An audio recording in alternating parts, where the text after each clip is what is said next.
Hello everyone, welcome back to my YouTube channel. मेरे YouTube channel में आपका स्वागत है।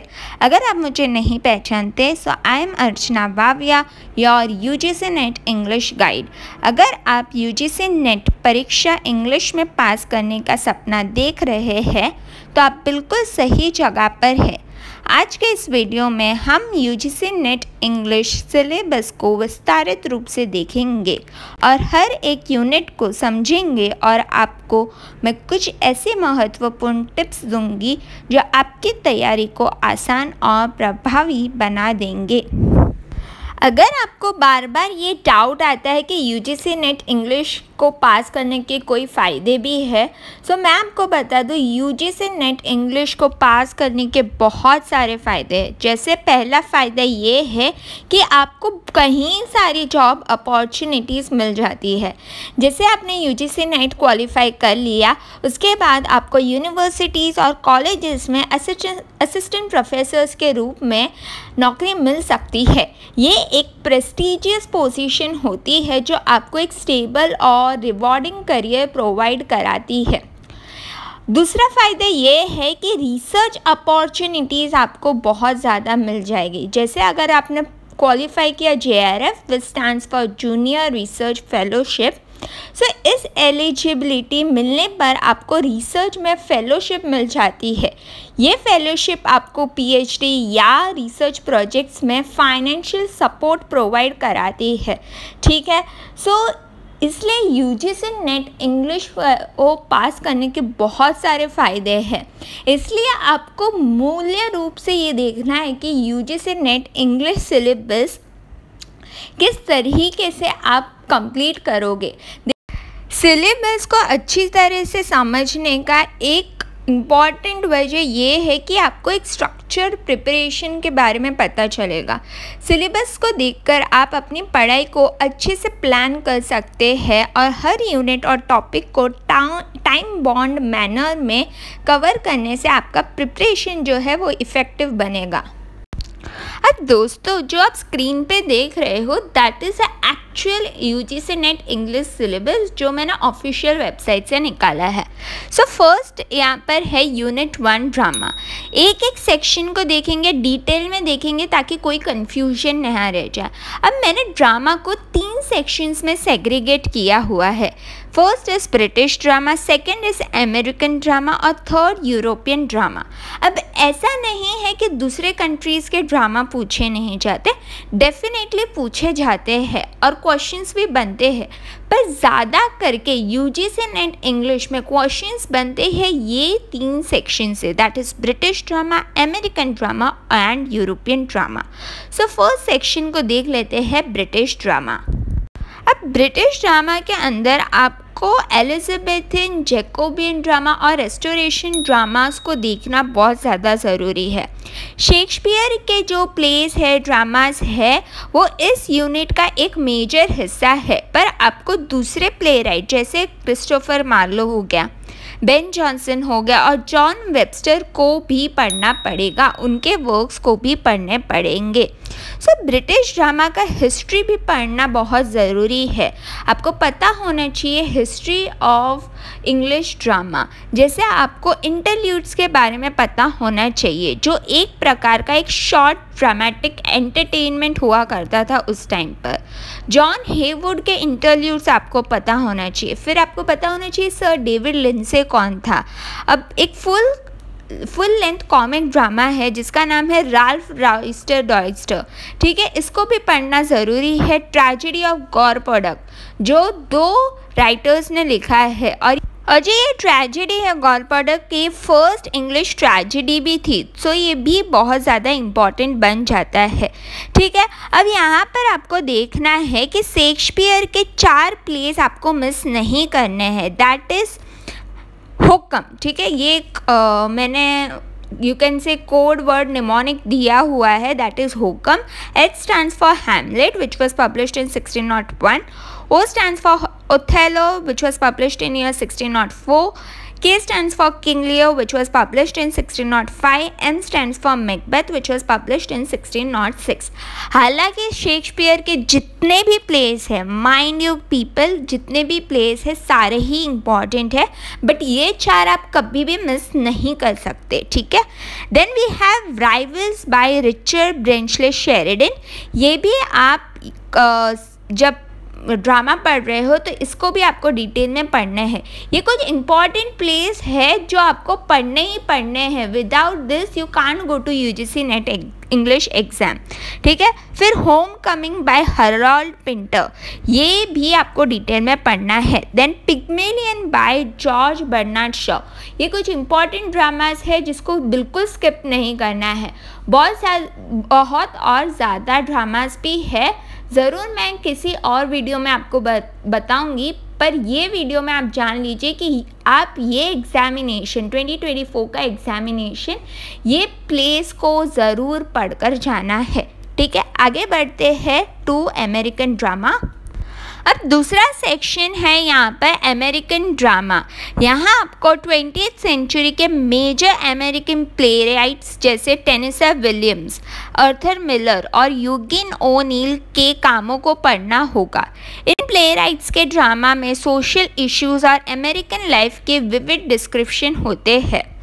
अमेरिकन ड्रामा में मॉडर्न और कंटेम्परेरी थीम्स को भी इम्पॉर्टेंट है देखना, ठीक है। अलग अलग मूवमेंट जैसे रियलिज्म हो गया, नेचुरलिज्म हो गया, एक्सप्रेशनिज्म, ये भी ड्रामास मतलब अमेरिकन ड्रामास के सिलेबस का एक इम्पॉर्टेंट पार्ट है जिनको बिल्कुल भी स्किप नहीं करना है। तीसरा सेक्शन है यूरोपियन ड्रामा। इसमें आपको एंशिएंट ग्रीक और रोमन ड्रामास के साथ साथ मॉडर्न यूरोपियन प्लेराइट्स जैसे हेनरिक इब्सन, एंटन चेखव और बर्टोल्ट ब्रेcht को पढ़ना होगा। ग्रीक ट्रेजिडियंस जैसे एक्लिस हो गए, सोफोक्लिस, यूरिपिडीज, इनके वर्क्स को भी आपको डिटेल में पढ़ना होगा। यूरोपियन ड्रामा में भी जो हिस्ट्री होती है यूरोपियन ड्रामा की, उसको भी डिटेल तरीके से आपको देखना पड़ेगा, ठीक है। तो ये थे कुछ इम्पॉर्टेंट पॉइंट जो आपको ड्रामा यूनिट के सिलेबस में पढ़ना है। हर सेक्शन को thoroughly पढ़ना है और उनके मेजर वर्क्स को समझना आपकी प्रिपरेशन के लिए ज़रूरी है। आपको हिस्ट्री ऑफ ड्रामा का एक कॉम्प्रिहेंसिव अंडरस्टैंडिंग होना चाहिए, तभी ही आप ड्रामा को कंप्लीट तरीके से एनरिच तरीके से समझ पाएंगे। अब हम देखेंगे यूजीसी नेट इंग्लिश सिलेबस का second important unit, that is poetry. अब पोइट्री के बारे में बात करेंगे। सो पोइट्री यूनिट को हम 4 मेजर सेक्शंस में डिवाइड कर सकते हैं, that is British poetry, American poetry, third Indian poems और स्कूल ऑफ पोइट्रीज। अब जो मेन सेक्शंस है पोइट्री यूनिट में उसको डिटेल में देखते हैं। सो ब्रिटिश पोइट्री में पहला सेक्शन जो ब्रिटिश पोइट्री है, इनमें कुछ ऐसे मेजर पोएट्स और उनके काम हैं जो आपको डिटेल में पढ़ना होगा। सबसे पहले है जॉफ्री चौसर, जो फादर ऑफ इंग्लिश पोइट्री भी कहलाते हैं। जॉफ्री चौसर के वर्क्स को बिल्कुल मिस मत करिए। फिर टी.एस. एलियट का दी वेस्टलैंड भी एक लैंडमार्क वर्क है जो आपके सिलेबस का एक असेंशियल पार्ट है, इसको भी आपको कवर करना है। Then you must not forget John Milton का Paradise Lost and Edmund Spenser का Faerie Queene. Then we have Thomas Gray का elegy written in country churchyard और एल्फ्रेड लॉर्ड टेनिसन का यूलिसेस को डिटेल में पढ़ना ज़रूरी है। ये सभी काम अपने हिस्टोरिकल कॉन्टेक्स्ट और लिटरेरी सिग्निफिकेंस के लिए जाने जाते हैं, सो ज़रूर से इनको पढ़िएगा। अब दूसरा सेक्शन है अमेरिकन पोइट्री। यहाँ कुछ प्रोमिनेंट अमेरिकन पोएट्स हैं जिन्हें आपको डिटेल में पढ़ना होगा। First is Robert Frost. Robert Frost के poems rural New England life और फिलोसॉफिकल थीम्स को एक्सप्लोर करते हैं। उनके वर्क्स जैसे दी रोड नॉट टेकन और stopping by woods on a snowy evening बहुत इम्पॉर्टेंट है। फिर सेकेंड पोएट है इन अमेरिकन पोइट्री है एमिली डिकिंसन। अब एमिली डिकिंसन जाने जाते हैं फॉर यूनिक स्टाइल और थीम्स ऑफ डेथ इमॉर्टैलिटी और नेचर को समझना ज़रूरी है। उनके वर्क जैसे because I could not stop for death और एक है I felt a funeral in my brain, जो डिटेल में पढ़ना चाहिए। Then we have Walt Whitman का लीव्स ऑफ ग्रास, जो अमेरिकन आइडेंटिटी और डेमोक्रेसी को सेलिब्रेट करता है, जो आपके सिलेबस में अगर आप इंक्लूड करोगे तो बहुत ज़्यादा अच्छा रहेगा। तीसरा सेक्शन है इंडियन पोएम्स। यहाँ आपको कुछ मेजर इंडियन पोएट्स और उनके काम को पढ़ना होगा। अरुण कोलाटकर का झिझुरी, जो महाराष्ट्र के एक रिलीजियस साइट पर बेस्ड है, ये एक मस्ट रीड है, ठीक है। देन वी हैव कमला दास का दी ओल्ड हाउस, और उनका ऑटोबायोग्राफी स्टाइल भी इम्पॉर्टेंट है, जो इसमें इंक्लूड किया गया है इस पोएम में। Then we have A K. Ramanujan के कल्चरल और माइथोलॉजिकल थीम्स वाले जो वर्क है उनको ज़रूर पढ़िएगा। देन वी हैव नज़ीम इसिकल्स के पोएम, जो अर्बन इंडियन लाइफ और मॉडर्न सेंसिबिलिटीज़ को एक्सप्लोर करता है, ठीक है। सो इनके भी जो पोएम्स है वो आपको पढ़ने हैं। फिर और एक है आर पार्थसारथी के वर्क और श्री अरबिंदो का एपिक सावित्री को भी ज़रूर पढ़िएगा, ठीक है। अगर आप ये नहीं पढ़ोगे तो पोइट्री सेक्शन इनकम्प्लीट कहलाएगा। अब चौथा सेक्शन है स्कूल्स ऑफ पोइट्री। यहाँ कुछ की स्कूल्स और मूवमेंट्स को समझना ज़रूरी है। जैसे आपको कवर करना पड़ेगा literary movements like metaphysical poetry, fireside school of poetry, sons of Ben, rhymers club, fleshly school. अब बहुत सारे लोग इसे लिटरेरी मूवमेंट में इंक्लूड करते हैं, which is not wrong, but since ये पोइट्री का पार्ट था तो मैंने सोचा इसमें भी इंक्लूड किया जाए। ऑब्वियसली जब हम लिटरेरी मूवमेंट्स डिस्कस करेंगे तो और जानेंगे, बट ये भी कुछ चीज़ें हैं। आइए बात करते हैं थर्ड यूनिट की। सो यहाँ पर जो यूनिट का नाम है that is fiction and short story. So यहाँ इस यूनिट में आप देखोगे कि जितने भी नॉवेल्स, नॉवेलाज, फ्लैश फिक्शन यहाँ पर सब शामिल है, ठीक है। फ्लैश फिक्शन कुछ नहीं है, फ्लैश फिक्शन एक फैंसी नाम है फॉर शॉर्ट स्टोरी। चलिए देखते हैं इस यूनिट में कौन से इंपॉर्टेंट ऑथर्स और वर्क है जो आपको पढ़ने चाहिए। सो ब्रिटिश शॉर्ट स्टोरी को पहले हम देख लेते हैं। सो पहला सेक्शन में हम देखते हैं कि ब्रिटिश शॉर्ट स्टोरी को डिस्कस करते हैं। सो यहाँ पर जो कुछ मेजर ऑथर्स और उनके काम है जो आपको डिटेल में पढ़ना होगा। जैसे जॉर्ज ऑरवेल के इम्पैक्टफुल शॉर्ट स्टोरीज़ है और उनकी ज़्यादा करके जो शॉर्ट स्टोरीज़ है वो सोशल एंड पॉलिटिकल थीम्स पर है। सो इसे पढ़ना है आपको। Then we have James Joyce, जिनकी डबलाइनर कलेक्शन शॉर्ट स्टोरीज़ का है, वो एक इम्पॉर्टेंट मास्टरपीस है, उसको आपको बिल्कुल मिस नहीं करना। Then we have Oscar Wilde, जो अपने विट और ह्यूमर से भरे शॉर्ट स्टोरीज़ के लिए जाने जाते हैं। स्पेशली अगर आप हो पाए द हैप्पी प्रिंस करके इनकी शॉर्ट स्टोरी है वो रीड कर लीजिए। फिर चार्ल्स डिकेंस, अब इनके वर्क को आपको हर एक हो सके तो हर एक वर्क को डिटेल में पढ़िए, शॉर्ट स्टोरीज़ को भी, ठीक है। देन हम देख लेते हैं अमेरिकन शॉर्ट स्टोरीज़। सो यहाँ पर कुछ प्रोमिनेंट अमेरिकन ऑथर्स है जिन्हें आपको डिटेल में पढ़ना होगा। First is Edgar Allan Poe, जो अपने गॉथिक और मिस्टीरियस टेल के लिए फेमस है। उनकी स्टोरीज़ जैसे द टेल टेल हार्ट और the fall of the house of Usher, ये ज़रूर पढ़े। Then we have Charlotte Perkins Gilman की द येलो वॉलपेपर, जो मेंटल इलनेस और वुमेन इश्यूज़ पर फोकस करती है। Then we have Kate Chopin की the story of an hour, जो वुमेन इंडिपेंडेंस और आइडेंटिटी को एक्सप्लोर करती है। अब यूरोपियन शॉर्ट स्टोरीज़ को भी देख लेते हैं। सो यहाँ पर जो यूरोपियन शॉर्ट स्टोरीज है उसमें कुछ मेजर ऑथर्स है जो जिनके प्रोफाउंड वर्क्स आपको पढ़ना है, जैसे कि Alexander Pushkin, Fyodor Dostoevsky. Fyodor Dostoevsky की नोट्स फ्रॉम द अंडरग्राउंड को ज़रूर पढ़े, ठीक है। Then we have Thomas Mann और उनके एलेगोरिकल स्टोरीज़ को समझना इम्पॉर्टेंट है। Then we have Gustave Flaubert, जो रियलिज्म और को बहुत डिटेल में अपने वर्क्स में दिखाते हैं। Then we have Franz Kafka, जो अपने एक्सिस्टेंशियल थीम और सरियलिज्म के लिए फेमस है। उनकी द मेटामॉर्फोसिस को बिल्कुल मिस मत करिएगा। ये सारे इंपॉर्टेंट शॉर्ट स्टोरीज़ के ऑथर्स को थरली पढ़ना है, आपके लिटरेरी अंडरस्टैंडिंग को ये इन्हांस करेगा। आइए बात करते हैं unit 4, that is non fictional prose. इस यूनिट के बारे में हम थोड़ा सा बात कर लेते हैं। इस यूनिट में reports, memoirs, newspaper articles, essays, letters, diaries, self help books, science books, travelogues, ये सब शामिल है। ठीक है। यहाँ पर आपको पता होना चाहिए famous diarist like Samuel Pepys and John Evelyn. फिर नॉन फिक्शनल प्रोज आपको कवर करना है, जैसे कि रुडियार्ड का किपलिंग का वर्क है द वाइट मैन्स बर्डन।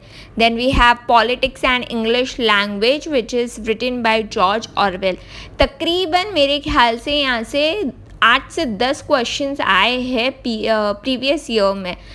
यहाँ पर पॉलिटिक्स एंड इंग्लिश लैंग्वेज को स्किप मत करिएगा। फिर आगे एक नोट दिया गया है, the first 4 units must also be tested through comprehensive passages to assess critical reading, critical thinking and writing skills. This 4 units will be all literatures in English. यहाँ पर सीधा सीधा सिर्फ ये कह रहा है कि assertion reason question हो गया, या आपको पता हो तो एक बहुत बड़ा पैसेज दिया जाता है, फिर एक टेक्निकल क्वेश्चन दे दिया जाएगा। इस तरीके से क्वेश्चन बन जाएंगे। या कॉम्प्रीहेंशन जो पहले से ही आता था, बहुत पहले से ही आता था कि कॉम्प्रीहेंशन दिए गए 5 या 6 क्वेश्चंस दिए गए, उसे सॉल्व करना है। ये कुछ नया नहीं है, बस स्टूडेंट्स को पता नहीं होता कि ये सिर्फ इतनी सी बात है जो थोड़ा सा डेराइवनी लैंग्वेज में लिखा गया है। अब यूनिट 5 का टाइटल है language basic concept theories and pedagogy English in use. अब यहाँ पर कुछ इम्पॉर्टेंट टर्मिनोलॉजीज़ है जो आपको पता होने चाहिए। लाइक आपको पता होना चाहिए क्रियोल क्या है, pidgin, register, cliche, idiolect, neologism, cognate, code switching, ये सारे जो टर्मिनोलॉजीज़ है अगर आपने नहीं पढ़े या कभी नहीं सुने, डेफिनेटली एक बार आपको ये गो थ्रू करना चाहिए। फिर यही सेक्शन में आपको रिटोरिक, पर्सोडी बिल्कुल नहीं भूलना है। फोनोलॉजी क्या होती है, मॉर्फोलॉजी क्या होती है, ये सारी ही चीज़ें यहाँ पर इंक्लूड होती है। बिल्कुल स्किप मत करिएगा। ये कह सकते हो कि one of the scoring topics होते हैं, बिकॉज इतने इन डेप्थ क्वेश्चंस मैंने देखे नहीं हैं। बट हाँ, आपको एटलीस्ट बेसिक नॉलेज होना चाहिए। जैसे कि मैंने बताया, आपको पिजिन, क्लीशे, ये सारे कॉन्सेप्ट्स के बारे में आपको पता होना चाहिए। अब next is unit 6 English in India, history, evolution and future. अब यहाँ पर आपको एक बहुत कॉमन क्वेरी जो मुझे आती है, दैट इज स्टूडेंट्स मुझे पूछते हैं English in India and Indian literature are both same. यहाँ पर इसका answer is no, both are inter related, but नहीं, इसका आंसर इनकरेक्ट है, बिकॉज ये दोनों ही टॉपिक अलग अलग है। अब यहाँ पर आप बहुत सारे ऐसे सिस्टम्स पढ़ोगे, ऐसे प्री इंडिपेंडेंस पीरियड के मूवमेंट्स पढ़ोगे कि आपको बताया जाएगा कि इवोल्यूशन कैसे हुआ था of English language in India.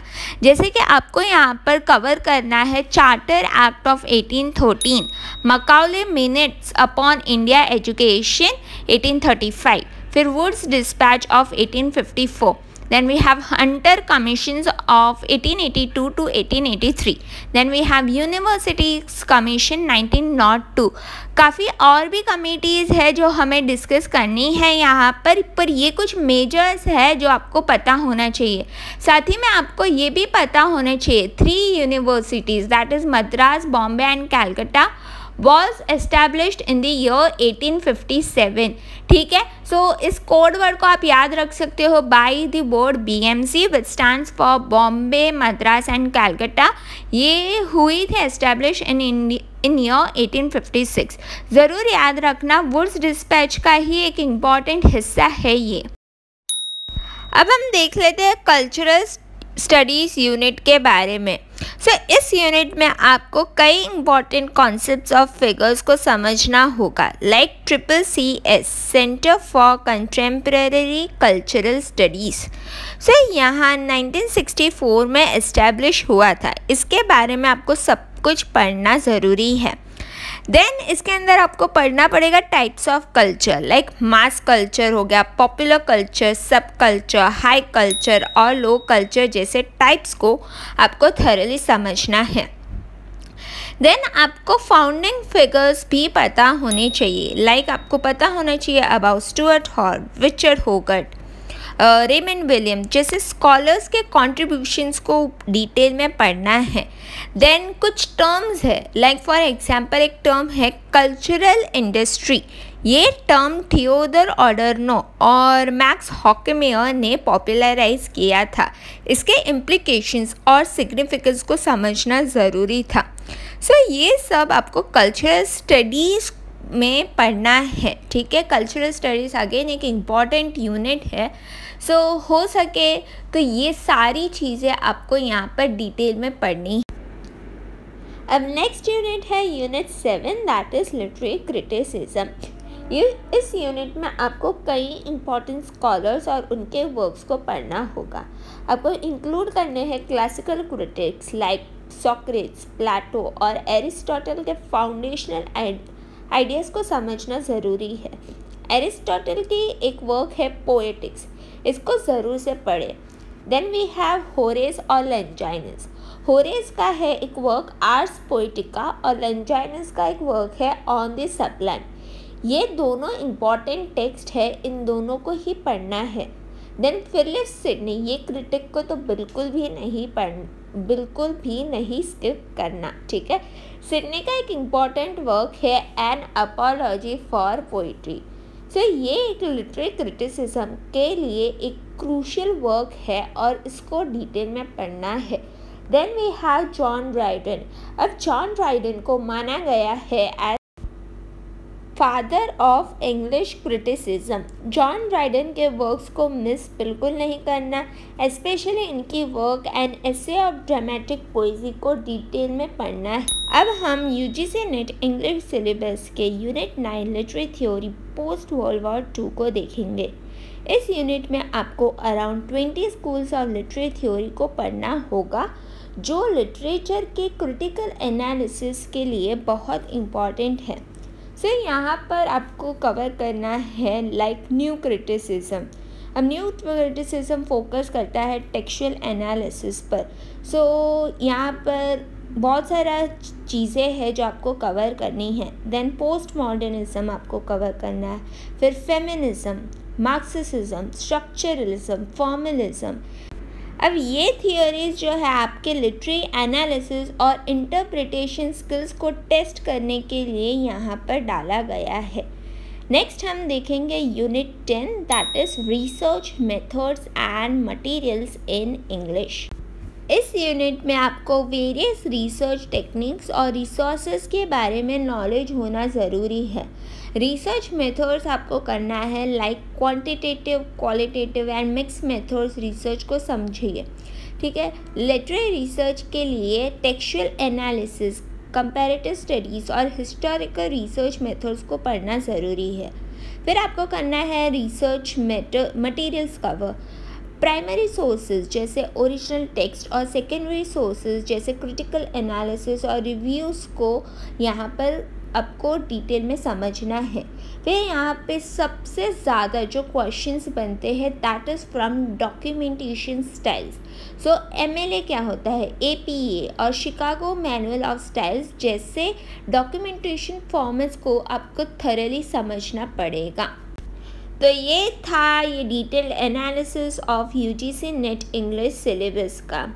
Her section को थॉरली पढ़ना है और उनके मेजर वर्क्स को समझना आपकी प्रिपरेशन के लिए ज़रूरी है। थीम, कैरेक्टर्स और लिटरेरी टेक्निक्स को बिल्कुल भी स्किप नहीं करना है। अगर आपको ये वीडियो हेल्पफुल लगा हो तो प्लीज़ लाइक और सब्सक्राइब करना ना भूलें और आपके फ्रेंड्स के साथ शेयर करके उनकी भी मदद करें। हमारे चैनल को फॉलो करते रहे। For more such informative content. और एक बात, आप मुझे फेसबुक पर भी फॉलो कर सकते हो।